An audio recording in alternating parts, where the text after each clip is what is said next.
컴퓨터가 볼 때는 문자랑 똑같아. 그림을 넣는지도 몰라 얘는. 딱 들어왔는데 처리를 해봤더니 잘해. 이쪽에는 텍스트 넣어주고 이쪽에는 영상 넣어준 다음에 쳐가지고 짜잔!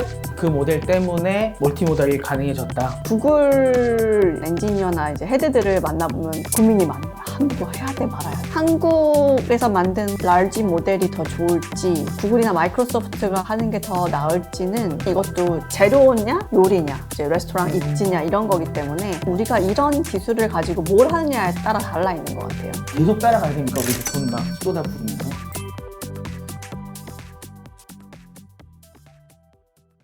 달리 보면은 그림 그릴 수 있고, 그 다음에 챗GPT 보면은 지금 대화하고, 음성 스피커는 또 음성도 하잖아요. 이거랑 멀티모달은 뭐가 다른 거예요? 사실은 같은 개념이에요. 모달, 이제 모드라고 하는데 데이터 타입이 달라지면 이제 모달리티가 바뀌었다고 그래요. 음성, 그다음 뭐 대화, 텍스트, 영상, 동작 이런 건 다 모달리티가 다른 거거든요. 그래서 이런 다양한 타겟 데이터를 다루면 멀티모달이에요. 뭐 일단 2개 정도 다루면 듀얼 정도 아니면 멀티모달 정도 하는데 달리 정도면 아주 멀티모달이죠. 왜냐하면 텍스트가 들어가는데 그 이미지가 나오잖아요. 네. 이것도 그런 트랜스포머나 이런 그 인코딩, 디코딩이 가능했기 때문에 이게 발전이 많았던 것 같아요. 예전에는 영상을 다룰 때는 저희가 CNN이라는 구조를 썼었어요. 컨볼루셔널 뉴럴 네트워크를 쓰고 언어나 텍스트에 대해서는 예전에는 이제 RNN 뭐 이렇게 약간 양대 산맥으로 나갔었거든요. 아, 너 영상에? 아, 그럼 넌 CNN 쓰겠네. 아, 너는 뭐 음성이나 텍스트에 그럼 너 RNN 쓰겠네. 왜냐면 이건 너는 시퀀셜이야. 얘는 어레이야. 뭐 이렇게 달라졌었거든요. 근데 어느 순간 이게 점점점 갭이 좁아지더니 언어에서 트랜스포머 쓰니까 잘 되네? 그러니까 영상에서도 어떻게 써볼까? 근데 괜찮은 거예요. 다 트랜스포머로 되는 거예요, 이제는 영상이. 그 인풋을 넣는 방식 자체가 시퀀스로 넣어야 돼요. 근데 영상은 분명히 우리가 이거를 2D라고 부르거든요. X축, Y축 이렇게 좌우, 가로, 세로가 있잖아요. 그래서 영상을 굳이 이걸 일렬로 만들었어요. 근데 그래서 격자로 나눠요. 영상을 뭐 4x4 뭐 이렇게 해서 16개 조각으로 이렇게 막 한 다음에 그걸 일렬로 하면은 이게 영상이야. 이렇게 해서 넣어준 거예요.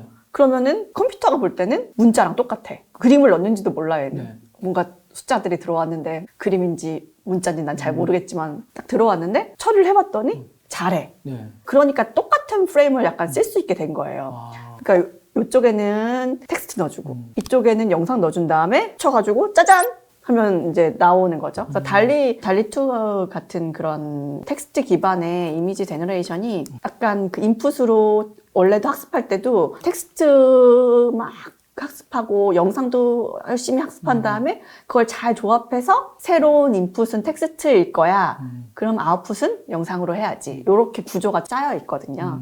그런 것들이 이제 가능해졌죠. 예를 들어 영상이 들어갔다가 음성이 튀어나올 수도 있는 거고, 그림이 들어갔는데 글이 나올 수도 있는 거고, 이제 그렇게 바뀐다는 거죠. 멀티모달이 지금은 주로 가운데 파운데이션 모델, 멀티모달 모델이 있으면 위쪽에는 뭐 음성도 들어가고 텍스트도 들어가고 영상도 들어가고 아웃풋도 텍스트일 수도 있고 영상도 있고 음성일 수도 있고 이렇게 그렇게 짜있는 것을 좀 파운데이션 모델이라고 부르기는 해요. 저희가 예전에 곰플레이어라던가 이런 걸로 영상 보다 보면 코덱 깔으라고 하잖아요. 그래서 코덱을 좋은 걸로 최신 버전으로 깔면은 안 나오던 영상이 보이고 저 화질이 좋게 보이고 이런 게 뭐 인코딩, 디코딩 할 때 영향을 미치는 애잖아요. 그럼 지금 말씀해 주신 것도 원래 트랜스포머의 모델은 있었는데 이 인코더랑 디코더에서 뭔가 발전이 있어갖고 지금 이게 멀티모델이 가능해지는 건가요? 그러니까 말씀하신 게 맞아요. 예전부터 인코딩하고 디코딩 한다는 것은 인포메이션을 컴프레션 한다고 말을 하거든요. 그러니까 그 왜 거기서 코덱이 들어갔어야 되냐면 영상은 실제로는 프레임이 엄청 많아요. 뭐 1초에 30프레임 이렇게 지나가면은 사이즈가 커지면은 그 숫자들을 다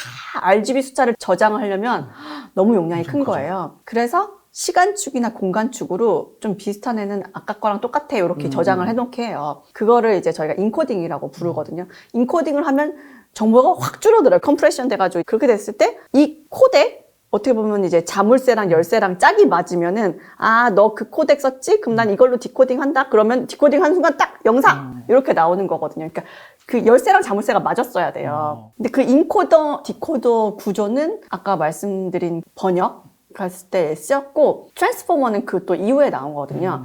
트랜스포머에서 핵심은 어텐션이에요.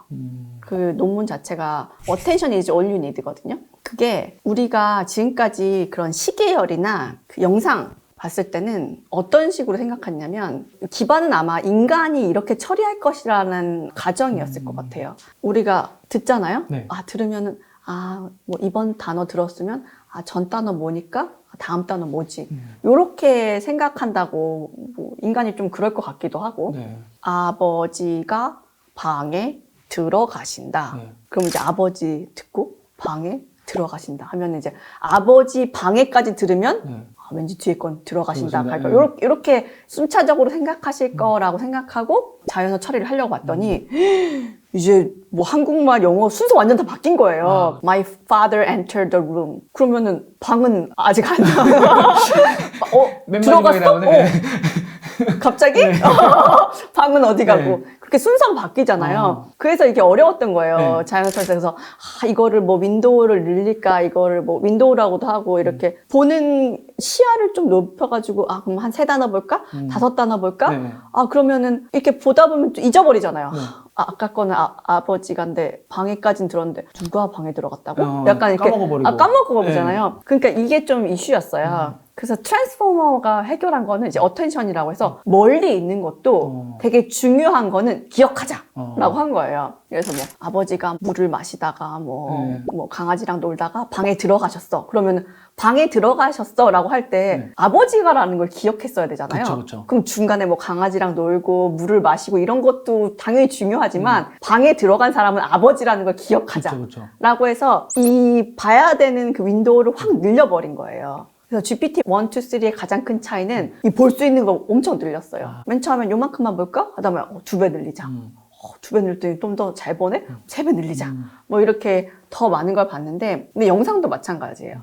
그 시각 처리에서 저희가 어떤 이론들이 있었냐면, 그 로컬리티라는 이론들이 있었어요. 사람은 지역적으로 본다. 그래서 우리가 이제 책상이 있고 여기 스튜디오가 있으면은 이 사람을 볼 때는 이 사람만 보지 옆에 있는 건 안 본다. 블러 처리해버리는군요. 그렇죠. 우리가 볼 때는 여기만 보니까 그렇기도 하고 그 딥러닝 모델 자체를 저기 아키텍처를 짤 때 파라미터를 너무 많이 바꾸면은 저장할 게 많잖아요. 같은 파라미터로 계속 써야지 이게 반복이라고 생각한 거예요.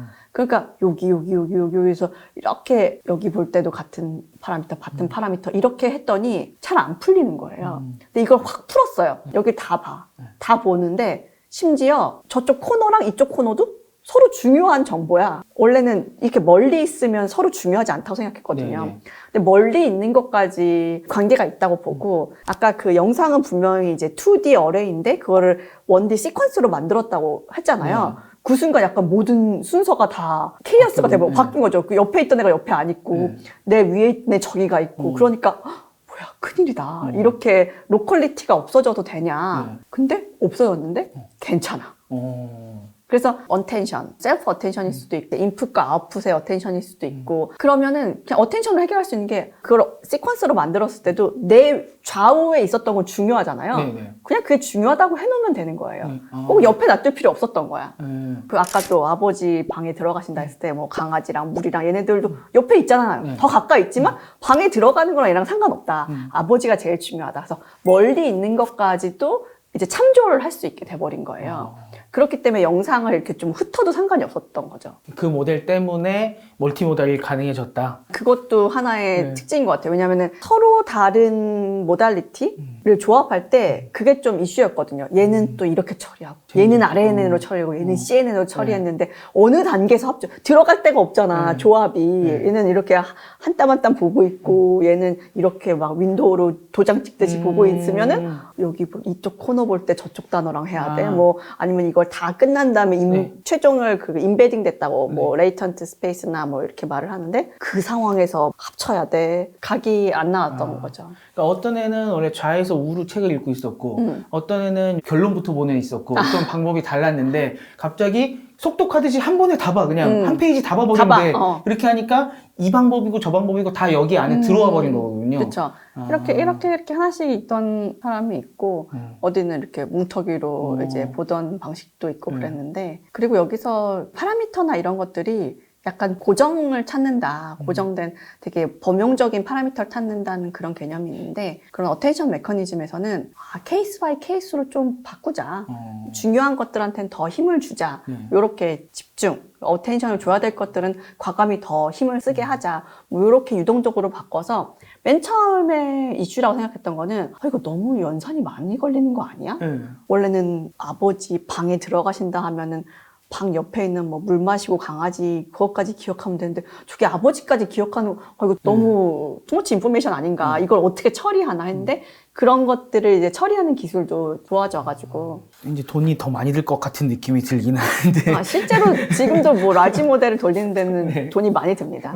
이 산업적인 거에 대한 인사이트를 좀 여쭤봐야 될 것 같은데 구글이 발표를 하다가 좀 망신을 당하지 않았습니까? 주가에도 영향이 있다고 하고 하는데 지금 이 빅테크들이 이 생성 AI 때문에 지형이 바뀔 수 있다 이런 얘기를 하시는 분도 있고 아니라고 하시는 분도 있어요. 소장님이 보시기에는 이게 정말로 엄청난 지형을 바꿀 기술입니까? 아니면은 그냥 누구나 다 할 수 있는 거라서 크게 상관없습니까? 구글이 처음으로 검색 엔진을 내놓은 게 1998년이에요.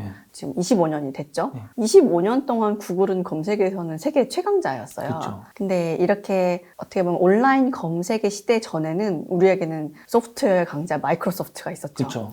마이크로소프트가 한 거는 엄청 많은데 뭔가 아쉬운 이 검색의 영역. 보니까 그 빙의 점유율이 한 3%고 구글의 점유율이 한 93%라고 발표를 하더라고요. 이제 31배 정도. 이제 빙 사실 나온 지는 오래됐어요. 마이크로소프트가 그걸 빙에 어떻게 연동하느냐를 보여줬는데 기대 이상이었던 것 같아요. 그러니까 마이크로소프트가 뭐 적당히 챗 GPT를 넣겠지라고 생각했는데 생각외로 그런 레이아웃이나 UX적인 것들을 이미 준비를 많이 해놨던 거예요.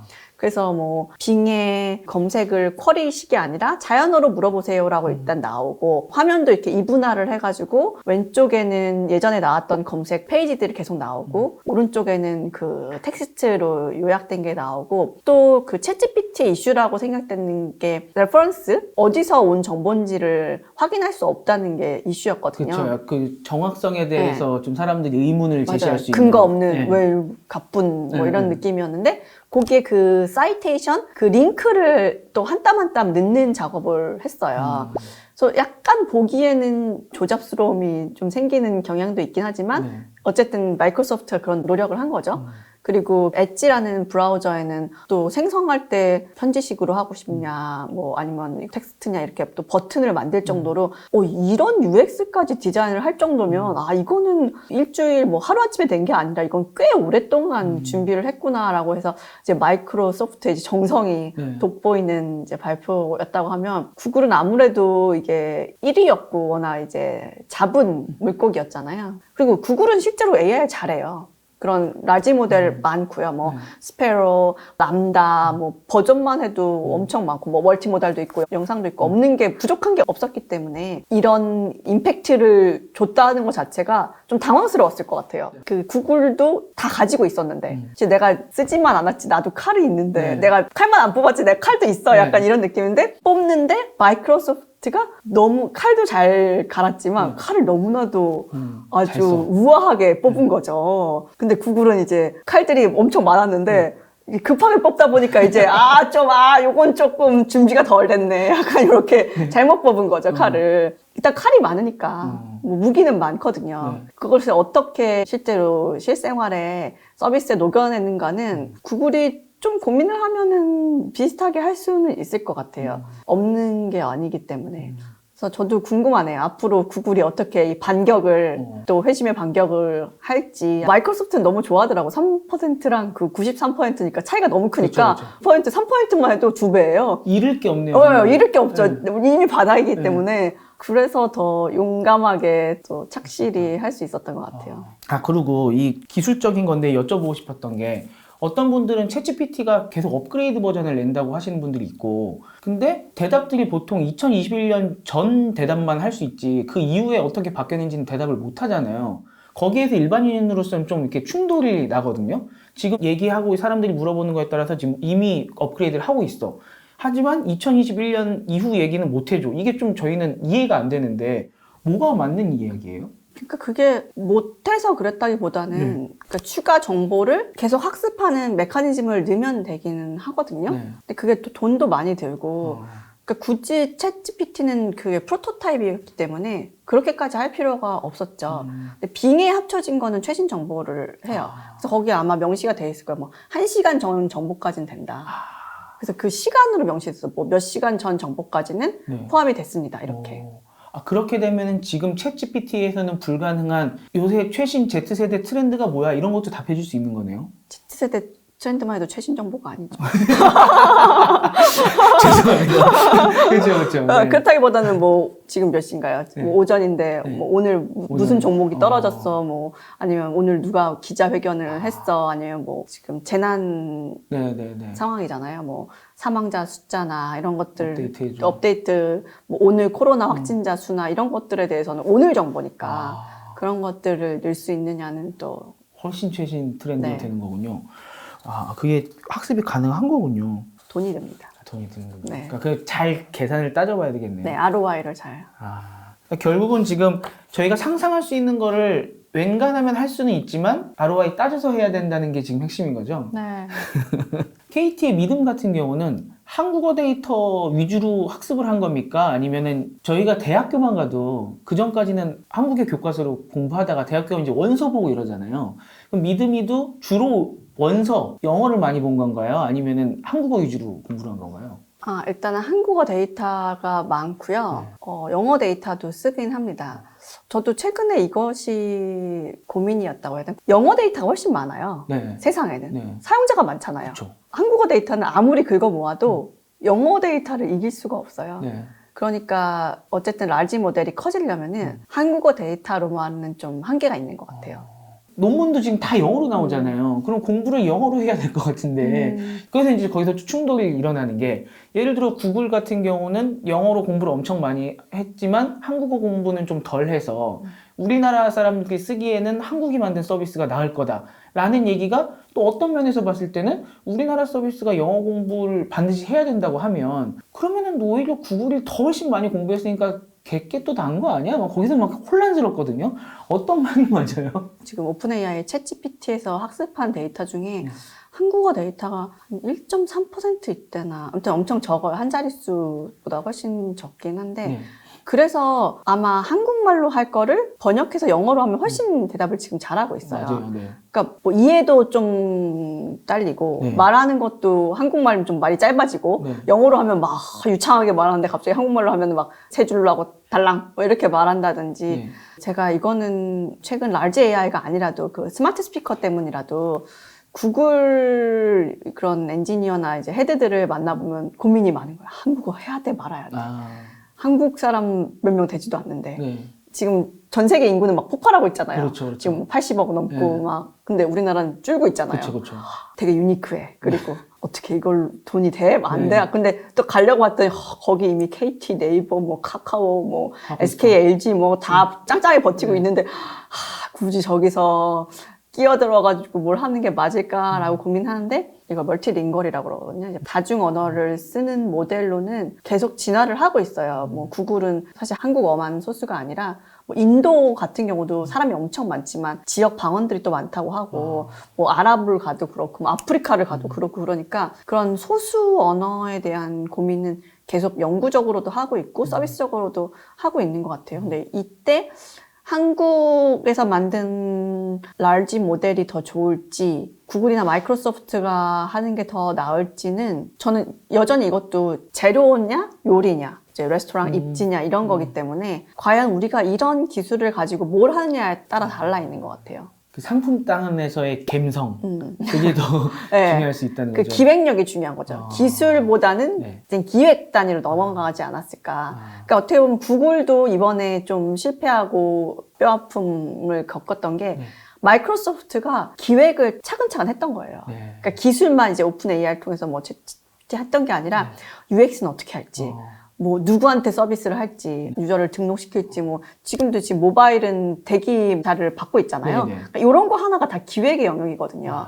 그러니까 맨 처음부터 다 받을지 아니면 뭐 대기를 타게 할지, 아니면 ROI를 어떻게 할지, 몇 시간 정보까지만 포함을 시킬지, 이런 건 다 기술의 영역이 아니라 기획의 영역이에요. 그래서 다행인 건 AI 기술이 이렇게 성숙함으로 해서 이제는 무슨 요리를 할지를 고민할 때가, 예전엔 재료가 준비가 안 돼서 재료만 있으면 뭐든지 할 수 있을 것 같은데 요즘에는 이제 많이 기획단으로 넘어간 것 같습니다. GPT-4가 나오면 또 3랑 엄청 달라질 거다 얘기들을 하니까 몇몇 전문가분들이 말씀하실 때는 GPT-3까지는 한국이 따라갈 수 있다. 근데 이게 4단으로 넘어가서 이 컴퓨팅 파워와 데이터가 들어가고 그 다음 레벨까지 가고 이러면은 돈이 너무너무 많이 들기 때문에 그때부터는 한국이 그 메커니즘을 똑같이 따라가긴 힘들 거다라는 말씀들을 하시는 분들이 계시더라고요.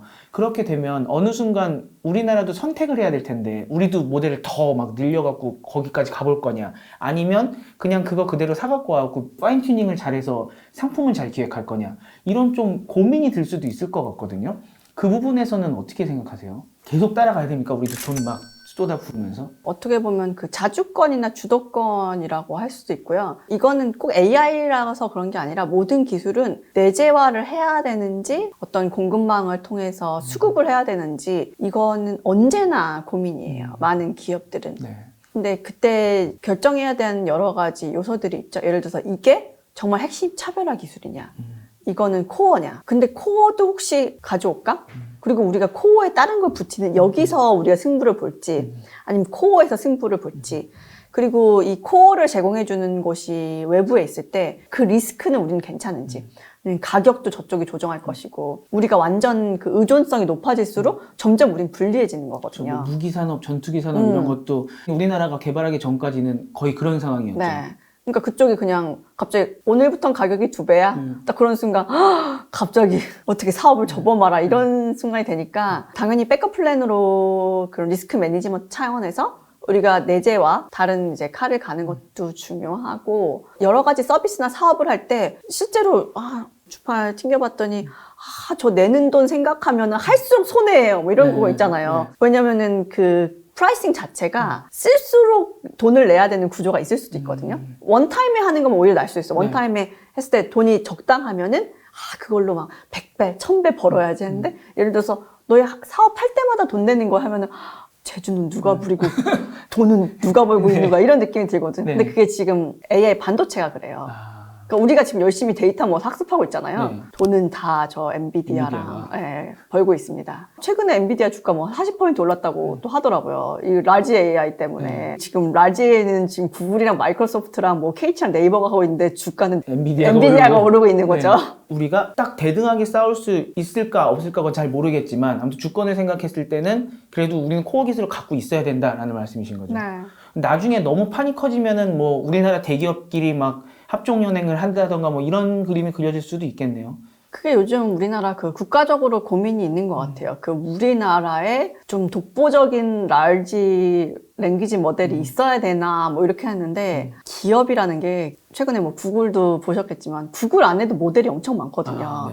구글 안에서도 지금 춘추 전국 시대예요. 통일이 안 되잖아요. 만약에 우리나라에서 서로 다른 기업들인데 서로 다른 비용을 내고 다른 목적 때문에 개발을 하고 있는데 갑자기 같이 하래. 그러면은 타이밍도 다르고, 우리는 당장 3개월 안에 필요한 모델이 있고 6개월 안에 필요한 모델이 있고, 난 멀티모델이 더 우선순위가 있는데 다 각자 다른데 이거를 함께 하라고 하면은 안 되겠죠.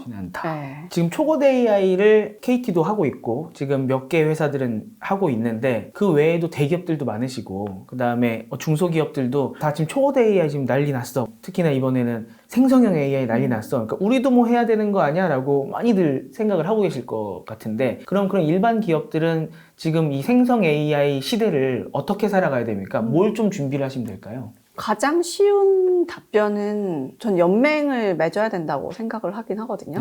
생태계일 수도 있고 연맹 얼라이언스일 수도 있는데, KT도 저희가 강조하는 게 그 AI 풀스택을 강조하고 있어요. 제가 GPU에 대한 그 의존성 말씀드렸는데, AI를 한다는 거는 그 하드웨어부터 시작이, 인프라스트럭처부터 또 시작이 돼요.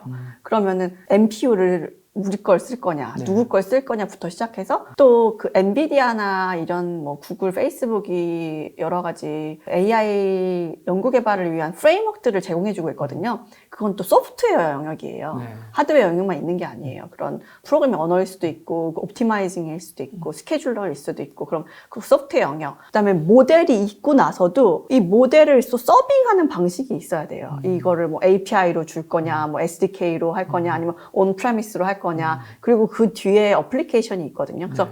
이런 풀스택이 다 중요한데 모두 다 할 수가 없어요. 한 회사가.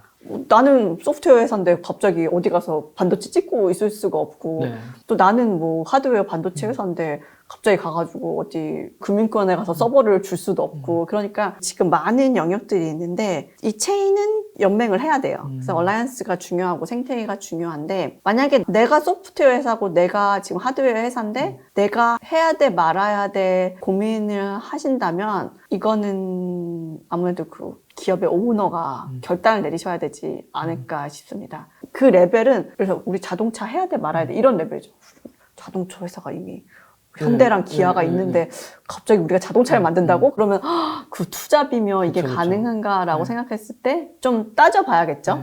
이게 내가 섣불리 들어갔을 때 어설프게 하면은 이도저도 안 되거든요. 그러니까 하려면 화끈하게 해야 되는데 과연 우리가 그렇게 오랫동안 끈기 있게 버틸 수 있을지 우리의 자체적인 역량은 괜찮은지 리소스적으로 괜찮은지 그다음에 비즈니스 포트폴리오나 모델을 확보했을 때 과연 그것에 대한 매출이 이거에 대한 투자 대비 효과를 가져올 수 있을지 그런 걸 전반적으로 보시고 판단을 하셔야 될 것 같은데 특히 우리나라가 제조가 강하잖아요. 네. 그래서 제가 지금 산자부의 디지털 전환위원회도 지금 하고 있는데 이 지금 제조 쪽에 AI가 많이 들어가지 않다는 게 우리나라에서는 고민이 많죠. 제조라는 특징 자체가 그 소프트웨어 중심이 또 아니잖아요.